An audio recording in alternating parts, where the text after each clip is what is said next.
Here we are, Theatrefolk. We're on a little bit of a road trip this week. We are in New York City, whoop, whoop. And it's raining. We're looking out the window and it's pouring, but that will not deter us because we are here and we've already seen 2 shows. Craig, the first one is? First thing was Anything Goes, and what was really interesting, well, the first thing about it was that we planned on seeing something else. We planned on seeing Patti LuPone and Mandy.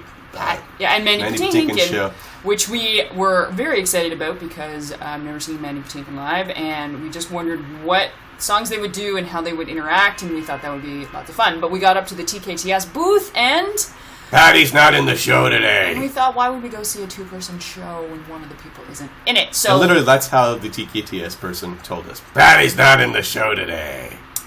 Luckily, we had sort of a backup plan.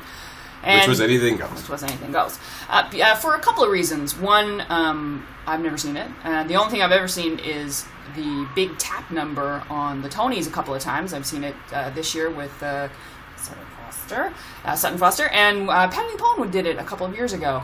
And that's all I know about the show, other than it's a classic. Yeah, it's a big Broadway show. It's a classic, written in the 30s, music and lyrics by Cole Porter.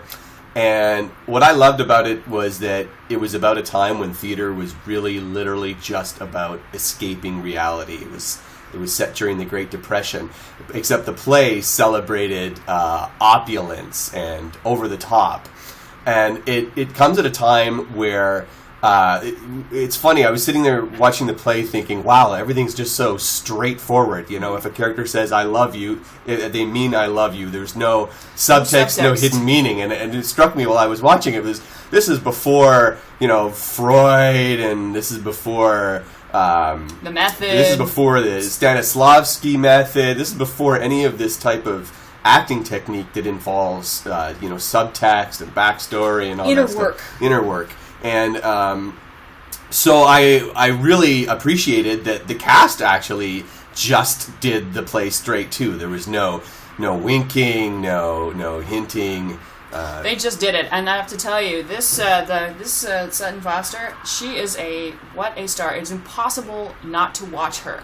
And what I really appreciated was how generous she was when she was with other actors. First of all, every other actor who was in a scene with her was at their best, and she was never trying to take focus away from them. A really great example, there is a song I'd never heard before about a guy who's a very straight-laced Englishman, and he sings about having a little gypsy inside of him, and it was a fabulous number, and she's sort of the second banana in it, and she just let him be the lead, even though, of course, she's the star. And that's pretty something else, too. And the other thing that I really enjoyed was the dance numbers.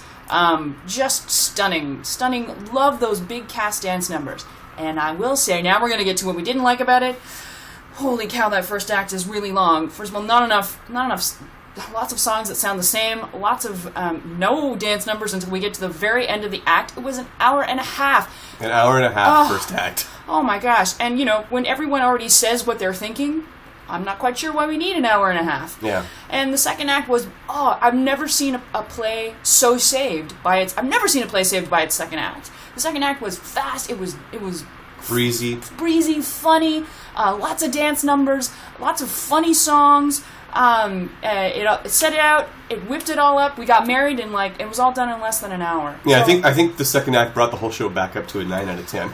Yes. Yeah, we were looking at a 6 or a 7, and that second act, awesome. So that's Anything Goes. Tonight we're so excited because we're going to be seeing a show that was written in the 70s? Yes, 71. 1971, called Follies, that evokes that era and does put all of that psychological stuff on it, so I can't wait to see how that's handled. Can't wait to see that, and then in another video we're going to talk about the New York New Futurists and Eugene O'Neill's stage direction. Stay tuned.